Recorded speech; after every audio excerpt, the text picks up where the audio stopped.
Selamat sore Bapak Ibu Saudara sekalian.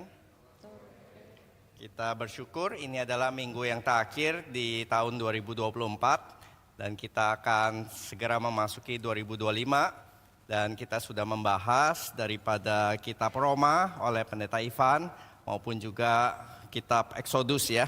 Hari ini kita akan melanjutkan pembahasan dari perintah yang ketiga, yaitu jangan menyebut nama Allahmu dengan sembarangan. Dan kita sudah membahas 2 kali dan hari ini adalah yang terakhir yang boleh menjadi penutup daripada perintah ketiga ini. Mari kita sama-sama berdoa sekali lagi.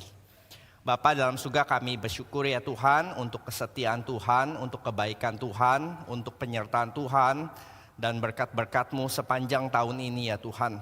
Kami sudah menikmati apa yang dinyatakan di dalam firman yang kiranya boleh membangun iman kami dan juga boleh terus mendorong kami semakin mengerti kehendak dan rencana Tuhan.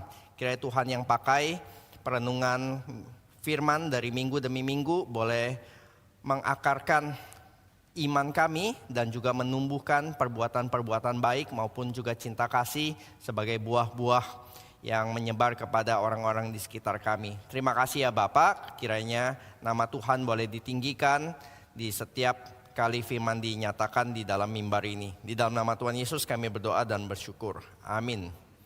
Bapak Ibu, mari kita membaca dari Keluaran 20 ayat yang ke-7, sekali lagi ya. Keluaran 20 ayat yang ke-7, kita akan membaca, slide-nya sudah disiapkan ya. Yang pertama, jangan menyebut nama Tuhan, Yahweh, Allahmu dengan sembarangan. Sebab Tuhan akan memandang bersalah orang yang menyebut namanya dengan sembarangan. Itu dari TB. Sedangkan kalau TB2 adalah jangan menyebut nama Tuhan, Allahmu untuk disalahgunakan. Nah saudara, ini kan kita sudah membahas di dalam kali yang pertama dan kali yang kedua. Yang kali pertama kita membahas tentang meaningnya ya, maknanya apa, kita lebih banyak membahas tentang apa yang dimaksud dengan nama pada waktu itu, apa signifikansi nama di dalam abad Ancient Near East pada waktu itu, dan juga bagaimana itu berkaitan dengan kita sebagai identitas. Coba ditampilkan slide yang berikutnya ya. Meaningnya adalah seringkali ini sebagai review singkat aja saudara, yaitu yang pertama adalah kita melihat nama Tuhan, nama Yahweh adalah the biggest blessing yang diberikan Tuhan kepada umatnya. Yang pertama kita lihat itu nama Tuhan maksudnya adalah dia memberikan identitas kepada kita. Dia menyatakan bahwa ownership kita adalah sebagai yang dimiliki oleh Yahweh. Nah saudara, kalau perintah 1 dan 2 itu berfokus kepada tentang siapakah Tuhan dan bagaimana ia ingin disembah, the true God and the true worship, perintah yang pertama dan yang kedua.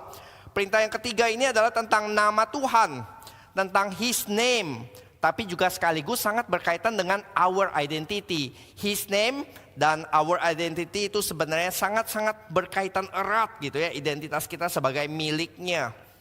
Dan Pendeta Eko pernah berkata ya, bahwa waktu orang-orang Israel itu dibebaskan dari Mesir, yang dibebaskan bukan hanya tubuh mereka, bukan hanya badan mereka, tapi juga satu hal yang dibebaskan, yaitu adalah identitas mereka.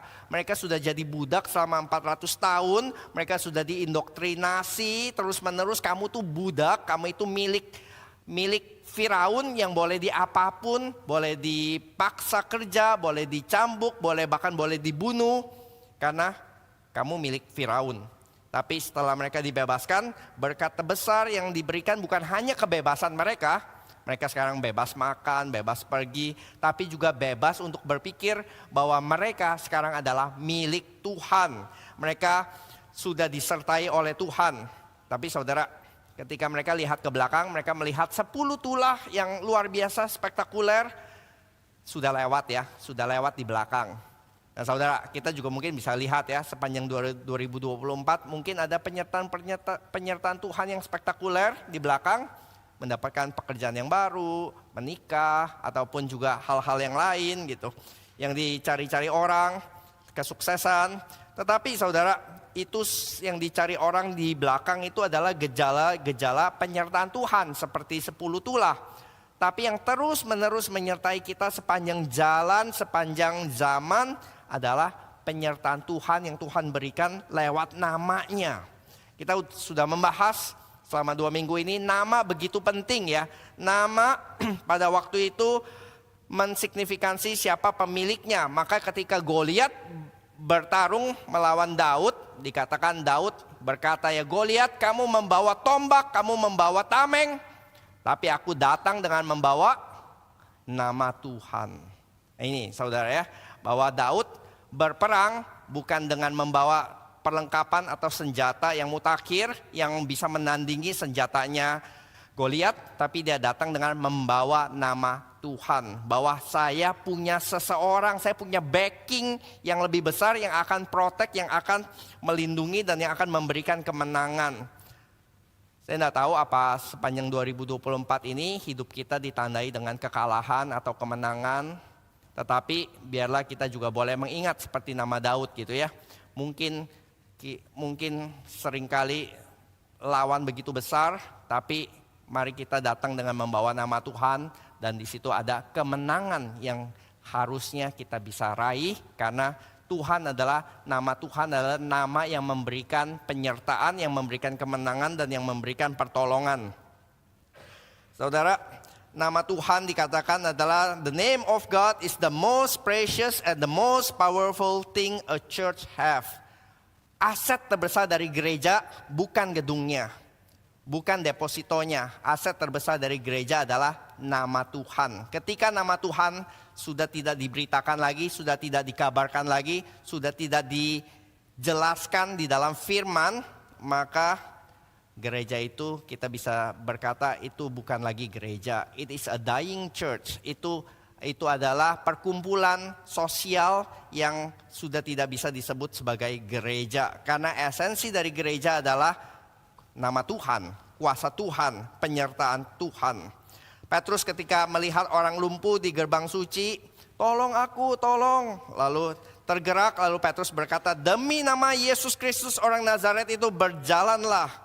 Jadi kita bisa melihat sepanjang sejarah nama Yesus sudah membangkitkan orang-orang yang sakit, sudah memulihkan hati-hati yang patah, sudah memberikan, menyebarkan keadilan sosial, sudah memberikan pertolongan di dalam berbagai aspek kehidupan dari sosial, ekonomi, medis dan yang lainnya. Dan bahkan kita berkata ya, salah satu berkat besar yang gereja yang Tuhan berikan di dalam janjinya adalah penyertaannya di dalam namanya. Jika ada 2 sampai 3 orang berkumpul di dalam namaku, aku beserta mereka. Jadi itu saudara, kita bisa melihat ya. Yang pertama, makna daripada nama adalah itu berkat terbesar yang Tuhan bisa berikan kepada gerejanya, kepada umatnya. Tetapi sebagaimana kita diberikan berkat yang terbesar, kita juga dituntut tanggung jawab yang termulia ya, the noblest responsibility, yaitu adalah nama Tuhan menjadi tanggung jawab untuk kita merepresentasikan Tuhan kepada dunia ini. Bahwa Tuhan bukan hanya mempercayakan hal yang begitu besar untuk kita nikmati bagi diri kita saja, tapi setelah kita diberikan nama Tuhan, berarti kita saat ini menjadi duta-duta besarnya. Kita nggak bebas lagi berbuat apapun. Seperti bangsa Israel bukan dibebaskan untuk melakukan apapun yang mereka inginkan, tapi mereka dibebaskan untuk let my people go so that they may worship me. That bangsa-bangsa di sekitarnya boleh mengenal siapakah Allah yang sejati. Oleh karena itu kita tidak bebas ya saudara. Tidak bebas untuk apa? Di satu sisi kita bebas untuk melakukan apapun, tapi kita juga tidak bebas untuk berbuat dosa. Tidak bebas untuk melakukan hal-hal yang mencoreng nama Tuhan, yang menghina nama Tuhan. Jadi di sini kita bisa lihat itu kaitan nama Tuhan sangat berkaitan juga dengan gaya hidup kita ya, dengan gaya hidup. Kemarin beberapa minggu yang lalu saya dengan pendeta Hendri Ongko memimpin kebaktian retret ya, SKC kelas 12 gitu. Lalu ada pertanyaan-pertanyaan yang sangat-sangat praktikal ya, tentang relasi, tentang pertemanan. Lalu ada satu pertanyaan tentang tato ya. Boleh nggak tato itu ya? Sekarang kan udah nggak seperti dulu ya. Maksudnya bagaimana pandangan orang Kristen tentang tato gitu? Apakah boleh atau tidak boleh begitu?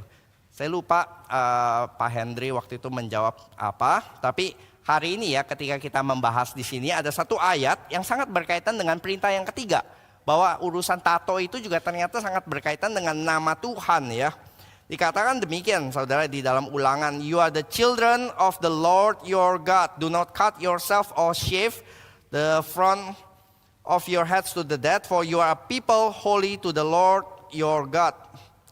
Do not make any tattoo marks on yourself, I am the Lord." Saudara, itu maksudnya. Pada waktu itu kita tahu ya, untuk tato itu bukan cuma sekedar hiasan atau sekedar dekorasi atau sekedar fashion. Tapi tato itu pada waktu itu adalah tentang ownership ya. Bahwa binatang yang dirajah gitu atau orang yang ditato itu menandakan ini milik siapa. Pada waktu itu adalah biasanya tatonya bukan bersifat hiasan tapi bersifat religius ya. Oh ini adalah umat miliknya dewa ini. Oh ini miliknya dewa Ono gitu. Jadi ketika seseorang mempunyai tato Zeus atau tato Yahweh tapi bertindak yang tidak sesuai dengan apa yang diinginkan atau yang dimaksudkan oleh sang dewa atau value-value sang dewa, itu akan sangat memalukan atau mencoreng nama dewa tersebut. Jadi kita bisa lihat di sini ya. Jadi sepertinya saya waktu itu tidak menjawab secara langsung boleh atau tidak boleh, tapi saya ingin mereka berpikir, coba apakah ini yang kamu inginkan tampilkan di dalam ini ya tubuh atau kepada orang, apa yang ingin kamu tampilkan gitu. Kalau kita waktu itu pernah pakai ilustrasi Raffles Hotel gitu ya, kalau mereka begitu bangga dengan nama Raffles Hotel tersebut gitu ya, sehingga itu boleh menjadi satu drive dalam tindak tanduk mereka, maka sama ya, apa yang kita akan bawa sebagai nama Tuhan di dalam hati kita. Lalu yang ketiga saudara, yang minggu lalu kita bahas agak lebih mendetail, yaitu adalah kalau perintah yang pertama itu digenapi di dalam Yesus Kristus, bahwa 10 perintah ini semuanya tergenapi mendapatkan fulfillment-nya di dalam Yesus Kristus kan ya. Maka yang pertama, jangan ada Allah lain. Nah ini kita juga lihat nanti penggenapannya di dalam nama Yesus ya. Tidak ada nama lain di mana kita bisa diselamatkan. Lalu yang kedua ya, jangan membuat patung gitu ya. Dikatakan He is the true image of God. Kita adalah image of God yang fallen, yang sudah broken. Tapi Kristus datang menjadi image of God yang sempurna. Lalu yang ketiga juga ya, nama Tuhan. Dikatakan juga nama Yesus adalah the name of God par excellence. Bahwa di dalam nama Yesuslah nama Tuhan itu benar-benar mendapatkan fulfillment, ditinggikan. Satu-satunya nama di bawah kolong langit yang olehnya kita diselamatkan dan setiap lutut akan bertelut. Ini saudara yang kita bisa lihat ya, bagaimana minggu lalu kita membahas dari nama Tuhan menjadi sinonim menjadi nama Yesus gitu. Bahwa apa yang Yesus lakukan, yang Yesus katakan itu menyatakan dirinya adalah sama dengan Yahweh di perjanjian lama. Dia mengampuni dosa, dia menenangkan badai, dia memberikan pernyataan tentang hari Sabat, yang seolah-olah semua pernyataannya, semua yang dia lakukan itu menyatakan hanya Yahweh yang boleh melakukan ini, tetapi ini yang aku lakukan, bahwa dia menyamakan dirinya dengan Yahweh. Dan juga di pernyataan The Seven Great I Am di kitab Yohanes, aku adalah pintu, aku adalah semuanya itu ya, Seven Great I Am itu, aku adalah hidup, kebenaran, dan hidup kekal. Itu semua merefer kepada pernyataan bahwa dia adalah Tuhan. Lalu juga ada kesaksian para rasul ya, dengan kuasa manakah dan dengan nama siapakah kamu bertindak demikian? Lalu Petrus berkata, dengan nama Yesus Kristus. Dan juga di dalam liturgi gereja, sepanjang sejarah kehidupan gerejawi, kita melihat nama Yesus menjadi nama yang terus-menerus mewarnai di dalam kehidupan liturgi kita. Kita berdoa di dalam nama Yesus, orang-orang masuk ke dalam gereja lokal, dibaptis di dalam nama Yesus, dan pengutusan juga di dalam nama Allah Tritunggal dan nama Kristus. Nah sekarang kita ingin membahas di dalam minggu ini, yaitu bagian do not misuse the name of the Lord. Nah kita sudah bahas name of the Lord-nya selama 2 minggu. Nah, minggu yang sekarang ini saya ingin lebih membahas tentang misuse-nya ya. Ada 3 misuse yang kita akan bahas. Bagaimana komentari dan juga bapak-bapak gereja dan ahli-ahli Alkitab mencoba menafsirkan apa sih yang dimaksud dengan misuse di dalam penyalahgunaan di dalam nama Tuhan. Nah, ini ada 3 hal yang biasanya banyak dibahas, yaitu yang pertama adalah false oath, sumpah palsu. Yang kedua adalah false prophecy, itu adalah nubuatan palsu. Yang ketiga adalah false prayer, doa yang palsu. Nah, kita akan bahas satu persatu bagaimana ini sangat berkaitan dengan nama Tuhan yang sudah diselewengkan, yang disalahgunakan, yang dipakai dengan sembarangan oleh baik umat Tuhan maupun orang-orang yang tidak percaya. Nah, saudara, yang pertama tentu yang paling obvious adalah penghujatan nama Tuhan ya. Yang bagaimana orang-orang non-Kristen saat ini setiap kali memakai nama God atau nama Jesus itu bukan lagi sebagai sesuatu yang diagungkan, ditinggikan, yang mulia, tapi sebagai kata makian. Saudara cukup melihat film-film Hollywood sekarang ini ya, bagaimana nama Tuhan kita, nama juru selamat kita itu sudah menjadi kata makian. Dan Imamat 24 ayat 16 ya dikatakan, siapa yang menghujat nama Tuhan pastilah ia dihukum mati dan dilontari dengan batu oleh seluruh jemaah itu, baik orang asing maupun orang Israel asli. Bila ia menghujat nama Tuhan haruslah dihukum mati.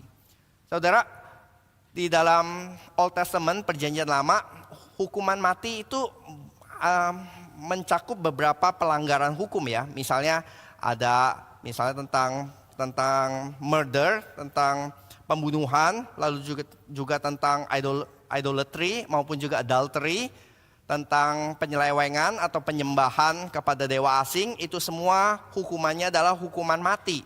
Tapi kita juga melihat di sini ya, biasanya sekarang di dalam dunia zaman sekarang hampir semua itu tidak ada lagi, kecuali misalnya murder ya yang masih mendapatkan hukuman mati. Tetapi adultery sekarang juga bahkan sudah lazim ya. Dan termasuk ini yang namanya blasphemy atau curse the name of God, itu juga udah tidak mendapatkan porsi yang seharusnya lagi hukuman. Maka Imamat, coba kita lihat ada 2 ayat ya yang seringkali sangat berkaitan dengan false oath, yaitu di Imamat 19 ayat 12.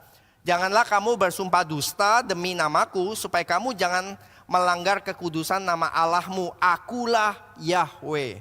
Lalu bilangan 30 ayat 2, apabila seorang laki-laki bernazar atau bersumpah kepada Tuhan sehingga ia mengikat dirinya kepada satu janji, maka janganlah ia melanggar perkataannya itu, haruslah ia berbuat tepat seperti yang dikatakan.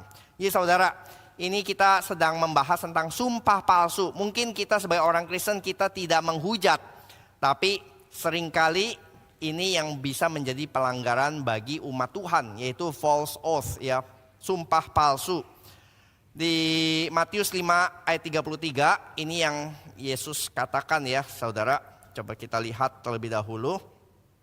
Kamu telah mendengar apa yang difirmankan kepada nenek moyang kita, jangan bersumpah palsu, melainkan peganglah sumpahmu di depan Tuhan. Nah saudara, saya stop dulu di ayat yang pertama ini, karena di dunia kuno saudara, waktu itu tuh belum ada jaminan guarantee seperti kita ya. Jadi kalau dua pihak membuat kontrak atau membuat perjanjian penting, apa yang menjadi jaminan, apa yang mengikat, kekuatan yang mengikat pada waktu itu ya. Pada waktu itu kan mungkin belum ada ini ya, namanya sertifikat hak tanah gitu, itu belum semaju sekarang gitu ya tentang konteks jaminan pada waktu itu. Maka biasanya sumpah dengan mengucapkan apa? Mengucapkan nama dewa yang seringkali mereka membuat janji, membuat kontrak itu di hadapan Tuhan atau di dalam kuil dewa yang mereka percaya. Dipercaya kalau mereka membuat kontrak di hadapan dewa, maka dewa menjadi saksi yang akan mengawasi jalannya kontrak tersebut dan membawa kutuk bagi mereka yang berani melanggar tersebut gitu. Jadi orang-orang pada waktu itu ketika mereka membuat sumpah, mereka sangat takut azab ya. Mereka takut kena azab kalau mereka melanggar. Jadi mereka akan sangat hati-hati gitu. Kalau kita mungkin sekarang lebih takutnya jaminannya hilang dibanding kena azab ya. Saya waktu retret itu kan saya lari pagi jogging gitu ya. Saya sering lihat di pinggir jalan gitu ya, ada tanah kosong, lalu sering ada tulisan jangan membuang sampah di sini. Bapak Ibu sering ya lihat gitu ya. Ini bukan tempat membuang sampah, jangan membuat sampah di sini. Tapi saudara, di Indonesia siapa sih yang peduli dengan hal itu ya? Maka mereka tetap buang sampah kan ya. Maka di tempat yang ini mereka mencoba mengencourage dengan cara shaming ya. Hanya monyet yang buang sampah di sini gitu ya. Tapi tetap aja masih banyak gitu yang buang sampah gitu. Kayaknya nggak peduli mereka dikatain monyet atau enggak. Lalu satu lagi yang saya lihat kemarin gitu ya. Bukan hanya monyet ya. Yang berani buang sampah di sini kena kutuk miskin 7 turunan gitu ya. Takut kena azab gitu. Nah itu saudara ya. Seperti begitu. Tapi saya lihat nggak works juga ya, tetap aja banyak plastik sampahnya di situ. Ya karena mungkin kita udah dunia yang agak terlalu sekuler, nggak terlalu peduli lagi tentang azab, tentang kutuk dan yang lain. Tapi mereka pada zaman itu ya ada tulisan-tulisan yang berkata ya, kami lebih rela bayar denda kalau kami melanggar dibanding kami kena azab gitu. Karena mereka takut ancaman ini begitu real gitu, begitu real dan begitu terjadi pada saat itu. Mungkin kutukannya adalah gagal panen dan itu berarti bukan hanya mereka yang sengsara, seluruh keluarga juga nggak bisa makan. Sampai sekarang pun kita bisa lihat ya saudara, di dalam kesaksian sumpah bukan berarti kita nggak boleh bersumpah, tapi sumpah itu dikatakan mempunyai makna yang serius ya di dalam kesaksian pengadilan, di dalam sumpah jabatan, seringkali orang masih harus mengangkat tangannya atau menaruh tangannya di atas kitab suci gitu ya. Mengucapkan nama Tuhan. Jadi ketika manusia harus bersumpah biasanya adalah mereka bersumpah dengan mengutip nama yang lebih besar daripada dirinya.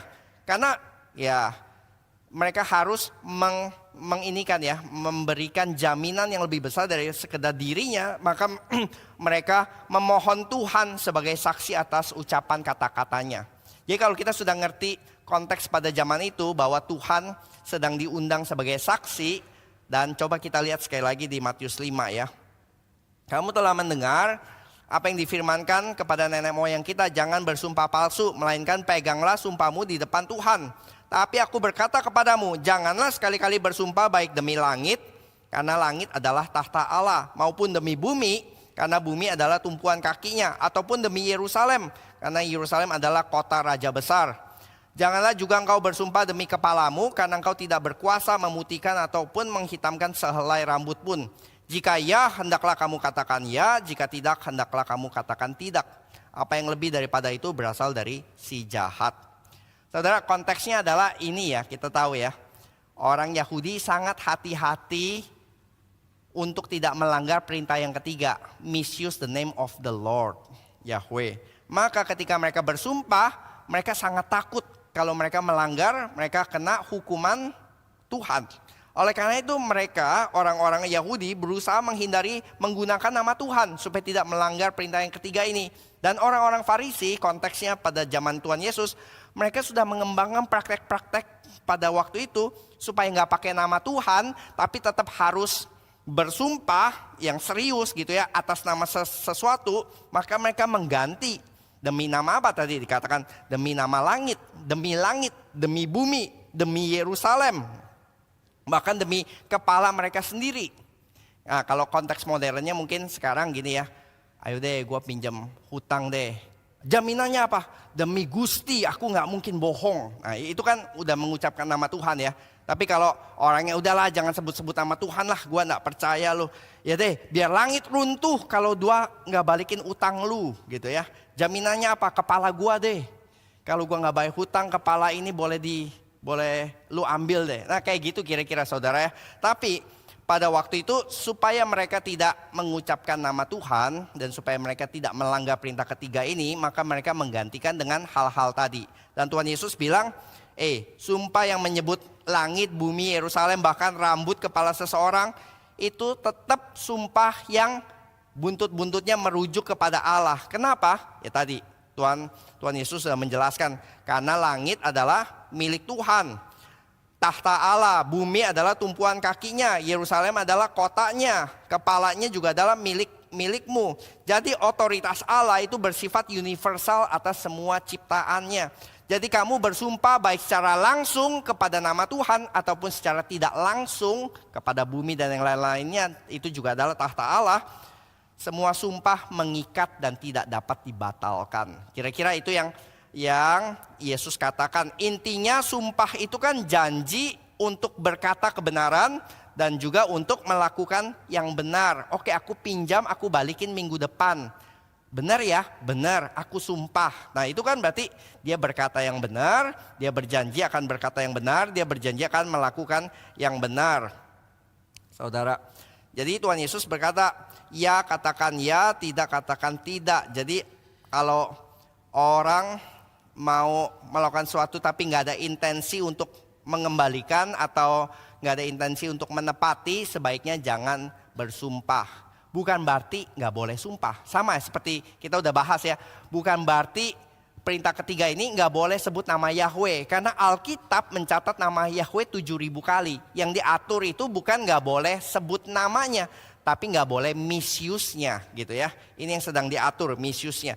Jadi ketika berkata tentang sumpah palsu, yang menjadi inti masalahnya itu bukan cuma sekedar nggak boleh sebut namanya, nama Yahweh, menghindari dengan mengganti yang lain. Tapi inti masalahnya ini adalah tentang ketulusan hati kita, tentang kejujuran dan juga tentang kebenaran. Bagaimana kita sebagai orang Kristen ketika kita mengucapkan sumpah, kita melakukan dengan ketulusan, kejujuran dan kebenaran.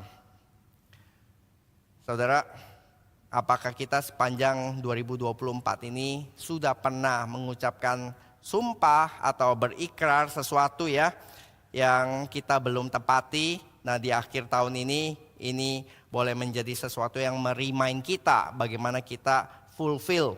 Karena dikatakan demikian saudara, pengikut Kristus harusnya dicirikan sebagai orang yang tulus di dalam kata-kata, dalam hatinya, jujur di dalam perkataannya, dan yang mempertahankan tentang kebenaran.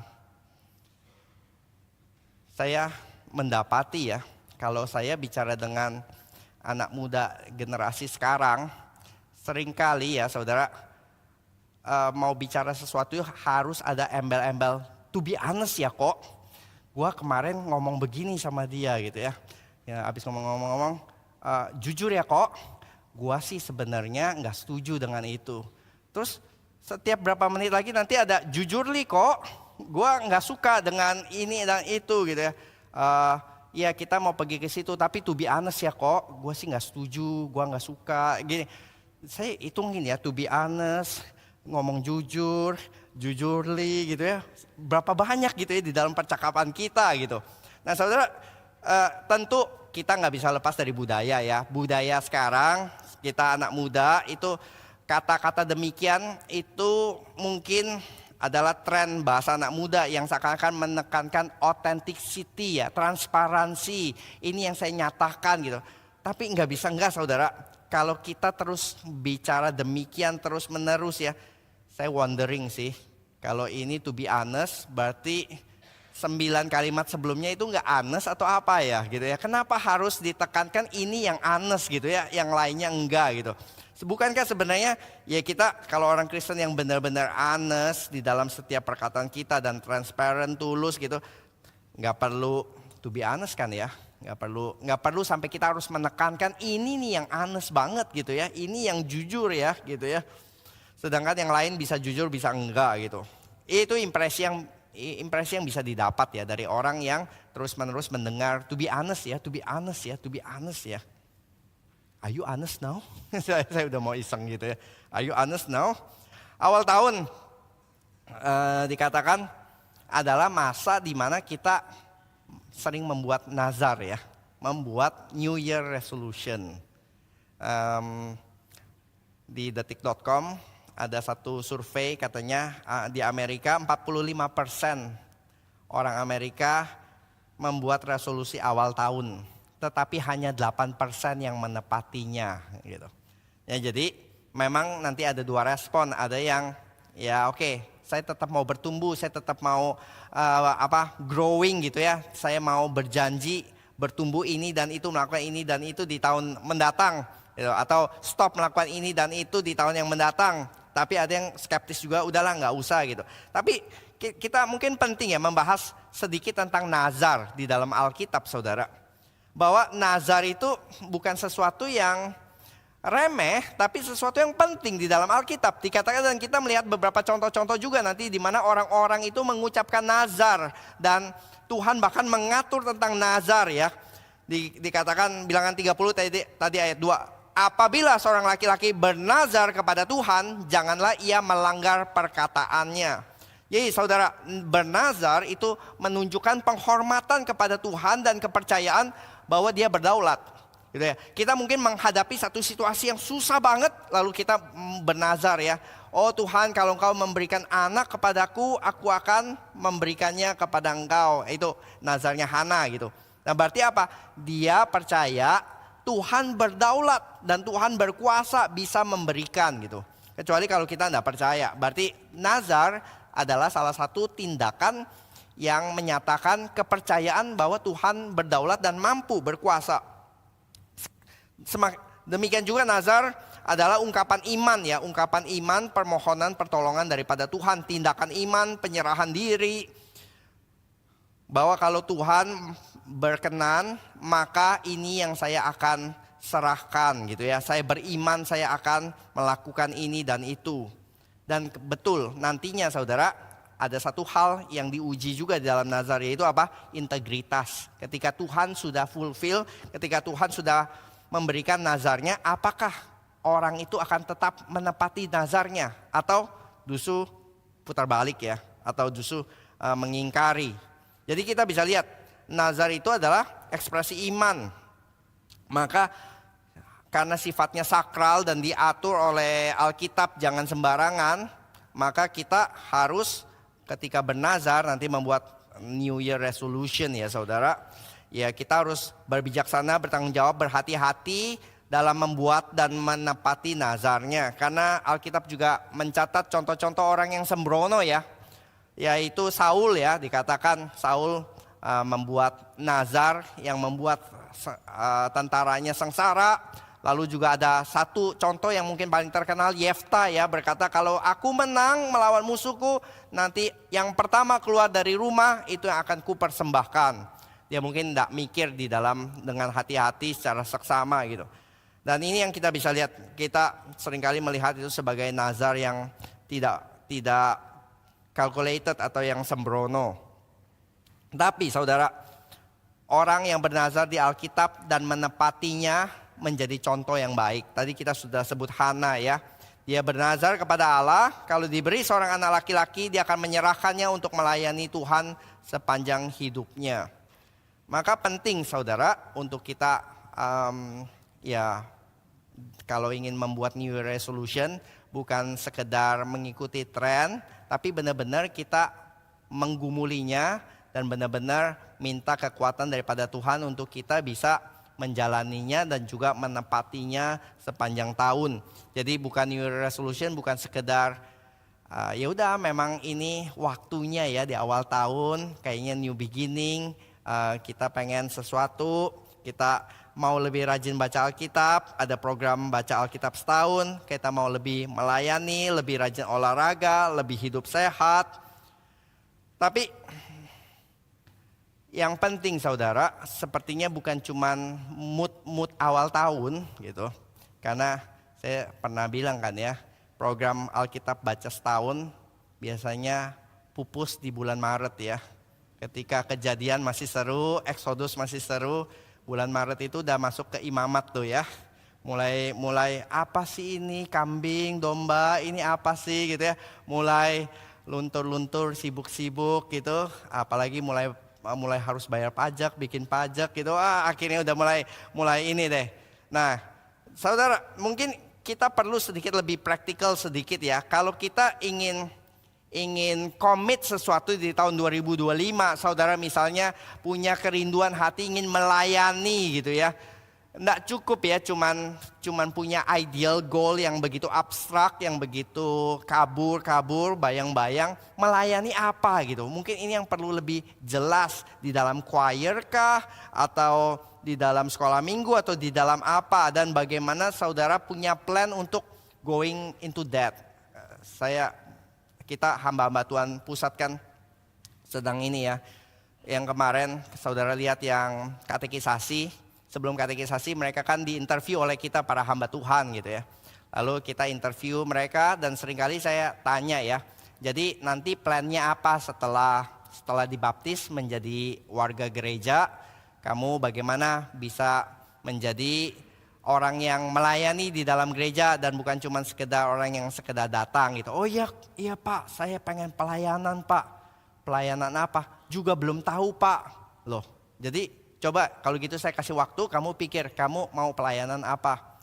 Ya saya juga bingung apa ya. Ya sudah deh, usher kolektan deh.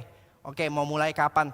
Nggak tahu juga Pak, gitu ya. Mau hubungin siapa? Nggak tahu juga Pak. Jadi kapan kamu mau mulai? Nggak tahu juga Pak. Jadi itu ya saudara, saya terus kejar dia. Oke, kalau kamu pengen sesuatu, kalau kamu pengen AUV, kamu sudah tahu belum hubunginya ke siapa? Kamu punya persiapan apa untuk pelayanan di dalam hal tersebut gitu ya. Oh ya, saya akan hubungi teman saya yang sekolah minggu juga. Saya ingin bareng-bareng dengan dia. Nah itu baru menjadi plan yang doable ya, yang akan diterlaksana gitu. Tapi kalau hanya bayang-bayang ke depan, saya rasa semangat itu cuman last 1 atau 2 bulan ya. Willpower, determinasi. Saudara kalau baca buku misalnya Atomic Habits James Clear ya, dia kan sangat kritisi tentang New Year Resolution ya. Dia bilang, you do not rise to the level of your goals, you fall to the level of your system. Jadi nggak ada orang yang punya goal itu berhasil capai goalnya hanya dengan determinasi gitu ya. Determinasi kita ya naik turun kan ya, apalagi nanti udah lagi bete, lagi putus cinta, lagi kerjaan sibuk, kita determinasinya langsung zero gitu. Lalu hal yang pertama dikorbankan biasanya adalah new habits, karena belum terbentuk, belum terbiasa. Karena itu nggak cukup hanya making goals, tapi how to make system gitu. Ya apa sistemnya? Ya deh, saudara kalau ingin pelayanan, saudara ingin, saya pengen lebih masuk ke dalam kehidupan bergereja, saya pengen punya komunitas. Oke, pengen punya komunitas gitu ya. Tapi bagaimana berkomunitas? Ya saya juga bingung. Oke, makanya di gereja nanti bisa didiskusikan, bisa masuk ke Jemur, bisa masuk ke OSK, bisa masuk ke yang lain gitu. Ada plan yang lebih jelas dan yang lebih konkret. Goals are good for setting a direction, but system are best for making progress. Nah itu yang memaintain kita, sistem itu ya, habits itu yang memaintain kita lagi mood atau enggak mood. Saudara misalnya mau habit makan sehat gitu ya, bukan ya udah lagi enggak mood pun ya tetap makan sehat gitu, bukan hanya karena lagi mood atau enggak mood saja. Jadi itu yang kita ingin coba lihat ya, bahwa Yesus tidak hanya peduli tentang kejujuran dalam menepati janji, tapi di balik itu ada satu hal yang penting, yaitu tentang nama Tuhan. Karena bersumpah palsu itu sedang menggunakan nama Tuhan ya. Yang kedua saudara, tentang false prophecy. Kalau tadi ada false oath, yang kedua adalah false prophecy ya. Di Yeremia 23 ayat 25 dikatakan, aku telah mendengar apa yang dikatakan oleh para nabi yang bernubuat palsu demi namaku dengan mengatakan aku telah bermimpi. Lalu Ulangan 18 ayat 20. Dikatakan, tetapi seorang nabi yang terlalu berani untuk mengucapkan demi namaku perkataan yang tidak kuperintahkan untuk diucapkan, nabi itu harus mati.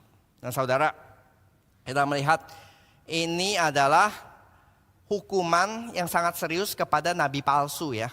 Dan mungkin kita bisa melihat ada ya gereja atau ada ya pendeta yang dengan sangat berani berkata, Tuhan berfirman kepadaku ya, Tuhan memberikan visi, Tuhan memberikan mimpi, maka kamu harus begini, harus begitu gitu.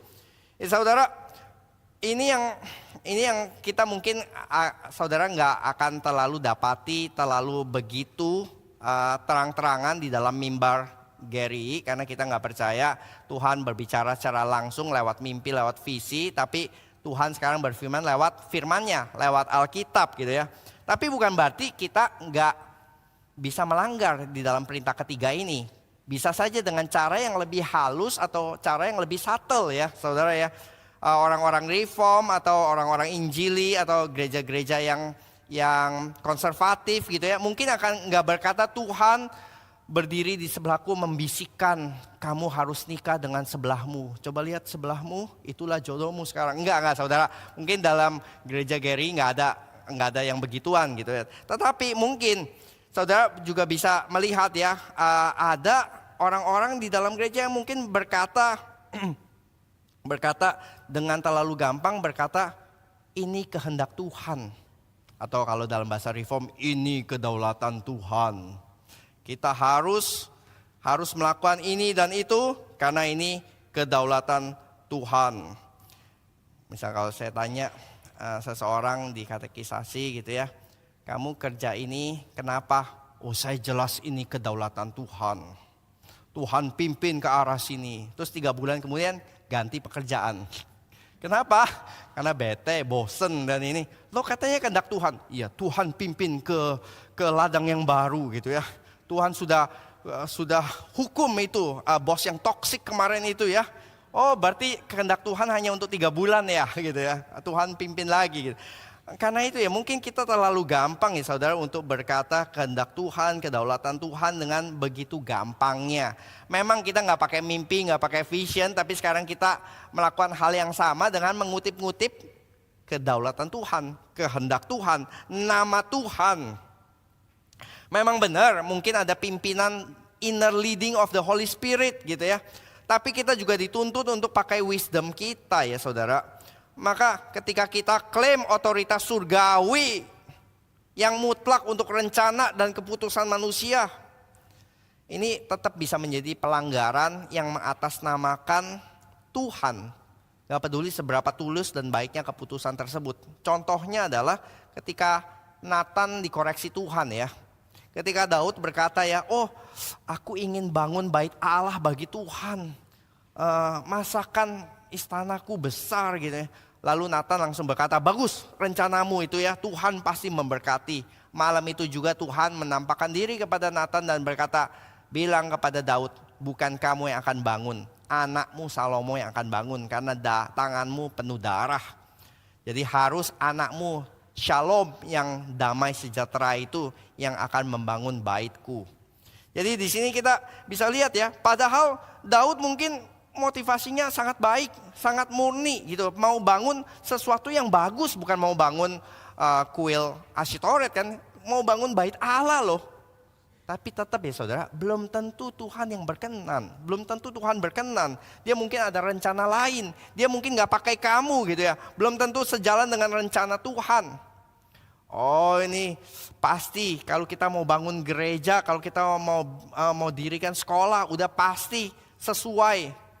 Belum tentu di sini ya. Maka Yakobus 4 ayat 13 sampai 15 mungkin bisa menjadi satu guidelines bagi kita semua juga.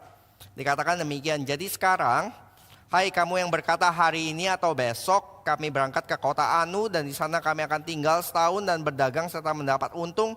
Sedang kamu tidak tahu apa yang akan terjadi besok, karena apa artinya hidupmu? Hidupmu itu sama seperti uap yang sebentar saja kelihatan lalu lenyap. Sebab itu kamu harus berkata, jika Tuhan menghendakinya kami akan hidup dan berbuat ini dan itu. Satu kata ini ya saudara, jika Tuhan menghendakinya. Saya rasa ini kalimat yang mungkin menunjukkan 2 hal ya, menunjukkan ketidakpastian hidup, bahwa kita nggak bisa tahu masa depan dengan pasti dan kita nggak bisa benar-benar kalau belum jelas dengan pasti kehendak Tuhan lalu mengatasnamakan nih kehendak Tuhan. Yang kedua adalah ya kerendahan hati, bahwa kita mengakui keterbatasan kita dan kita harus, jika Tuhan menghendakinya. Kadang-kadang kita bisa tahu Tuhan tutup jalan gitu ya, Tuhan nggak berkenan gitu. Maka keputusan manusia meskipun baik akan lebih tepat kalau selalu dikaitkan dengan kehendak Tuhan. Jika Tuhan menghendaki, ungkapan ini ya adalah ungkapan yang saya rasa rendah hati ya, yang menunjukkan sikap iman yang bergantung kepada Tuhan, bukan kepada self knowledge saya ini pasti kehendak Tuhan. Enggak saudara, jika Tuhan menghendakinya kita pergi ke sini dan coba kita lihat lagi. Nah, setelah kita lewatin, mungkin ketika kita lihat ke belakang seperti Yusuf ya berkata, oh sekarang aku tahu Tuhan mereka-rekakannya. Mungkin kita baru benar-benar bisa very sure ini kehendak Tuhan gitu. Setelah kita lewati dan lihat ke belakang, baru jelas banget. Tapi waktu kita melewatinya berjalan mungkin penuh dengan kebingungan, penuh dengan uncertainty, penuh dengan doubts. Tapi ketika kita terus pegang tangan Tuhan, Tuhan bener gak ya? Tuhan bener gak ya? Gitu ya. Bagaimana kita bukan minta peta yang jelas, 30 langkah ke depan bagaimana. Tapi seperti Google Maps ya. 500 meter turn left. 200 meter go straight gitu ya. 300 meter turn right gitu. Nah tapi kan kita gak terlalu suka uncertain terus dikasih tahu. Kita pengen yang jelas dari depan titik awal sampai titik belakang. Lalu saudara, kita juga lihat di sini bahwa bukan hanya kita harus hati-hati terhadap tadi, tapi di salah satu tulisan Paulus, dia juga sangat memuji jemaat Berea ya, yang menerima firman dengan segala kerelaan hati dan setiap hari menyelidiki kitab suci untuk mengetahui apakah semuanya itu benar demikian. Saudara, kalau kita tadi lihat ada nabi-nabi palsu gitu yang dengan berani mengatasnamakan Tuhan, bersuara seakan-akan ini suara Tuhan, padahal itu tidak disuruh oleh Tuhan dan hukumannya berat. Tapi kenapa nabi-nabi palsu dan juga pendeta-pendeta palsu di gereja-gereja demikian bisa thriving, bisa go unchecked, bisa tidak ini ya, tidak mendapatkan misalnya mendapatkan pemeriksaan gitu ya saudara. Kenapa? Karena salah satunya mungkin salahnya bukan hanya di pendetanya ya, tapi salah di jemaatnya juga. Kenapa tidak ada jemaat yang kritis yang memeriksa apakah apa yang dikatakan sesuai dengan firman Tuhan atau tidak? Maka kalau kita lihat tadi di satu sisi pendeta hamba Tuhan harus sangat hati-hati untuk mengatasnamakan firman Tuhan gitu ya, bahwa ketika kita berkhotbah kita nggak dengan sembarangan berkata kalian harus melakukan ini karena ini perintah Tuhan jelas sebagaimana Tuhan sudah berikan di dalam mimpi. Tapi juga jemaat mungkin juga punya peran yang sangat besar juga seperti Berea ya, yang menyelidiki kitab suci apakah semuanya itu benar demikian. Nah kalau ini dua-duanya mempunyai peran yang sangat seimbang dan baik untuk self reflection, saling mendukung. Ini sikap yang bagus karena di belakang semua itu ada satu pengertian bahwa suara Tuhan tidak didominasi, tidak hanya monopoli kaum rohaniawan. Bahwa jemaat juga bisa memeriksa suara Tuhan lewat firman-Nya ya. Gini ya, dan Tuhan sudah memberikannya kepada semua umat Tuhan. Karena itu gereja yang sehat adalah gereja yang pendetanya ketika diberi masukan nggak baper ya, nggak baper dan berkata Tuhan hukum kamu karena kamu berani menolak atau berani tidak percaya. Tapi sadar kita para hamba Tuhan mungkin perlu mawas karena kita juga mungkin melakukan kesalahan, dan jemaat juga tidak asal telan tapi juga kritis karena menjadikan apa yang difirmankan dan apa yang dinyatakan bahwa kalau memang dinyatakan oleh mimbar adalah rencana Tuhan dan ketika jemaat memeriksa itu sesuai dengan kehendak Tuhan, maka ini menjadi satu kesatuan, satu hati untuk bersama-sama melangkah ke depan menggenapinya dengan sepenuh hati. Bahwa ini sesuatu yang inline dengan kehendak Tuhan. Ini sudah dinyatakan, sudah diperiksa juga sesuai dengan kehendak Tuhan. Jadi nggak ada kesempatan untuk false prophecy semakin menyebar di dalam gereja. Yang ketiga saudara, false prayer. kita membahas kaitan nama Tuhan di perintah ketiga dengan doa, terutama doa Bapa kami. Karena ada paralel yang sama ya. Jangan ada Allah lain di hadapanmu sedang membahas tentang identitas Tuhan, lalu berikutnya nama Tuhan. Demikian juga doa Bapa kami. Bapa kami yang di surga, dikuduskanlah namamu ya.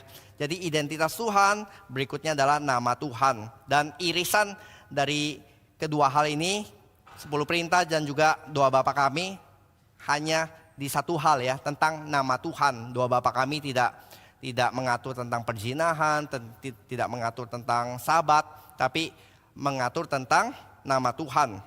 Dan kalau kita lihat doa Bapa kami di Matius 5 tadi ya. Matius 5 ayat 7. Ini di dalam konteksnya ketika Tuhan mengajarkan doa Bapa kami, dikatakan demikian. Lagi pula dalam doamu itu janganlah kamu bertele-tele seperti kebiasaan orang yang tidak mengenal Allah, pagans ya. Mereka menyangka bahwa karena banyaknya kata-katanya doanya akan dikabulkan. Jadi konteks di sini Tuhan Yesus sedang mengkontraskan doa Bapa kami dengan doa orang pagans. Orang-orang dikatakan tidak mengenal Allah, yang menjadikan doa sebagai alat, sebagai tools ya untuk memanipulasi Tuhan gitu ya. Dengan semakin banyak kata-kata, dengan semakin bertele-tele, maka Tuhan akan semakin tergerak dan Tuhan akan mengabulkan gitu ya. Jadi saudara, kita harusnya percaya kalau melihat di Alkitab, tidak ada ya satu model prayer yang membuat doa kita akan tercapai. Oh, misalnya kalau Susan tanya, Ko Heru, gimana ya supaya doa kami terjawab? Maka saya bilang, mau tahu rahasianya supaya doa kamu tokcer? Kamu ulangi doa Bapa kami 13 kali. Di jam 13, menit ke-13, detik ke-13 gitu ya. Jangan sampai miss, maka apapun yang kamu minta pada waktu itu akan terjawab. Nah kalau gitu kan lebih enak ya dibanding kita orang reform. Pak doain saya, mama saya sembuh atau enggak sembuh ya. Terus biasa jawabannya gimana? Ya kalau Tuhan berkehendak. Doa ya gitu ya. Minta ya. Pasti enggak mama saya sembuh? Ya enggak pasti. Saya maunya yang pasti. Enggak ada yang pasti, hanya kehendak Tuhan. Jadi gimana bisa pasti? Doa apa yang pasti? Doa Bapak enggak pasti ya? Kalau ke Pak Tong pasti enggak? Oh enggak juga. Ke Pak Ivan? Belum tentu juga. Jadi doa mana yang pasti? Nah saudara gitu ya. Doa pagans meminta kepastian. Dan kepastian ada formulanya ya. Formula kan matematika, saudara kalau taruh angka yang tepat di formula tersebut, maka hasilnya juga pasti gitu. Kalau di sini kan nggak ada ya saudara, nggak ada satu doa yang kita ucapkan berapa kali maka langsung dapat jawaban sesuai yang kita inginkan. Lalu ayat ke-8, jadi janganlah kamu seperti mereka karena Bapamu mengetahui apa yang kamu perlukan sebelum kamu minta kepadanya. Nah ini biasa kita orang reform jatuh ke the other extreme. Kan pertanyaan selanjutnya biasa, kalau Tuhan sudah tahu sebelumnya, lalu kenapa doa? Kalau Tuhan sudah tahu bahkan sebelum kita ucapkan di dalam doa-doa kita, lalu kenapa kita harus berdoa gitu? Maka dari itu nggak usah doa lah ya, Tuhan kamu sudah tahu segalanya ya. Aku sudah ngantuk, Tuhan kau tahulah apa yang kuinginkan dalam hatiku. Kau kan maha pengertian, maha tahu lagi ya. Bahkan lebih tahu dari apa yang saya ingin ucapkan. Terima kasih ya Tuhan, amin. Akan lebih pendek ya, nggak bertele-tele gitu. Saudara, ini mungkin jatuh ke the other extreme. Karena kita melihat doa itu sebagai checklist yang harus dicek ya. Oke, saya minta ini Tuhan, saya minta ini, hal ini. Kita melihat doa sebagai checklist yang harus dipenuhi. Dan bukan sebagai relasi yang harus dibangun.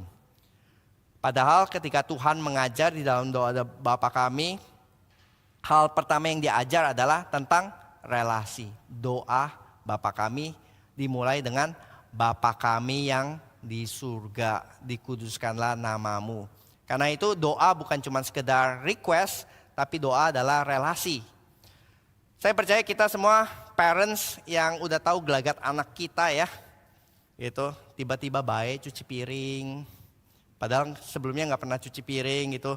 Terus tiba-tiba dicuci piring, sapu-sapu, ngepel-ngepel. Terus kita udah tahu dia maunya apa sih sebenarnya gitu kan. udah tahu lah licik-liciknya gitu ya. Udah tahu pasti minta coklat lah, minta es krim, minta game, minta apa gitu ya. Tiba-tiba jadi baik, terus pijit-pijit. Jadi capek ya. Jadi mau dibantuin ambil apa? Saya bersedia gitu ya. Kalau udah gini kan langsung oke lah, langsung aja deh lu mau apa sih gitu kan. Tapi saudara, Bapak di surga bukan cuman dengan sinis berkata demikian ya. Sama seperti kita orang tua yang terbatas saja juga sebenarnya kita tahu kok maunya apa. Tapi kita senang ya ketika anak datang lalu mengucapkan apa yang dia inginkan. Maka doa Bapa kami pertama-tama adalah dia mengajarkan Bapa kami yang di surga starts with the relations. Dia our fathers yang membuka tangannya jauh lebih lebar dibanding keinginan kita datang mendekat kepada dia. Dan itu bukan berarti kita nggak boleh request. Karena ada satu orang yang dulu pernah datang ke saya, Ko Heru, emang boleh ya kita minta demi diri kita gitu ya, untuk karir kita, untuk keluarga kita, untuk keinginan kita, emang boleh gitu ya. Saya bilang boleh dong. Lo nggak hanya berdoa untuk yang mulia-mulia atau misionaris, gereja, pekerjaan Tuhan, boleh ya? Boleh saya bilang. Buktinya doa Bapa kami kan, makanan kami, kesalahan kami, perlindungan kami, itu kan semua. Cuman doa Bapa kami strukturnya kan say something juga ya. Sebelum kamu say tentang your request, your needs, dikatakan mulai dengan namamu, kerajaanmu, kehendakmu yang jadi. Maka ini yang menjadi terutama, ini yang menjadi prioritas. Setelah ini beres, setelah ini yang harusnya menjadi prioritas kita, baru kita meminta request tentang kebutuhan kita juga. Sehingga ketika kita minta ini pun juga sudah sejalan dengan nama Tuhan, kehendak Tuhan. Dan tentu boleh karena kita limited dan kita terbatas, kita tergantung. Maka doa boleh menjadi signs dari our dependence ya. Justru ketika kita nggak berdoa, mungkin itu menunjukkan kita semakin independen. Kita merasa kita nggak butuh Tuhan. Kalau doa adalah relasi, doa adalah komunikasi, maka salah satu indikator paling jelas di dalam relasi kita dengan Tuhan, kita dekat atau tidak dekat dengan Tuhan, atau bahkan dengan sesama ya, dengan orang gitu. Saudara nggak bisa berkata kan, oh kami relasi baik-baik saja. Kamu kapan terakhir kali komunikasi dengan dia? 23 tahun yang lalu. Kita nggak bisa berkata itu relasi yang baik kan ya. Relasi yang baik apa? Saya setiap hari teleponan sama dia gitu ya, selama setengah jam. Nah kita bisa berkata ini punya komunikasi yang lancar, komunikasi yang baik dan relasi yang baik juga. Maka saya percaya banyak dari kita yang mungkin ketika melihat sepanjang 2024 kita relasi jauh daripada Tuhan, kita banyak menyedihkan hati Tuhan atas apa yang kita lakukan, atau bahkan yang tidak kita lakukan, yang belum kita bisa lepaskan, yang masih kita pegang erat-erat gitu ya, dendam, kemarahan dalam hati, kita belum bisa lepas. Maka ini mungkin boleh menjadi satu momen mereminds kita untuk kita belajar di dalam doa, minta Tuhan boleh menjadi sesuatu yang memberikan kelepasan bagi kita gitu ya. Karena ketika kita belajar di dalam doa, itu berarti kita belajar dependent kepada Tuhan. Ketika kita minta our daily bread, kan Tuhan Yesus gak mengajar minta our weekly bread ya, atau monthly bread ya, tapi daily bread gitu. Bagaimana kita berusaha bergantung kepada Tuhan setiap harinya. Maka 3 hal tersebut yang menjadi misuse di kita, yaitu false oath, false prophecy, dan false prayer. Kiranya di dalam akhir tahun kita boleh meminta kepada Tuhan, kita boleh menggumulinya, dan bagaimana nama Tuhan boleh menjadi sesuatu yang semakin sentral di dalam hidup kita, semakin kita perjuangkan dan semakin kita beritakan di dalam tahun yang mendatang. Mari kita sama-sama berdoa. Bapa dalam surga, kami bersyukur ya Tuhan, di dalam akhir tahun kami boleh menutup dengan satu hal yang mengingatkan bahwa seringkali kami gagal ya Tuhan memuliakan nama-Mu. Seringkali nama-Mu menjadi sesuatu yang secondary, sesuatu yang kami pinggirkan, dan ada prioritas lain yang lebih kami utamakan.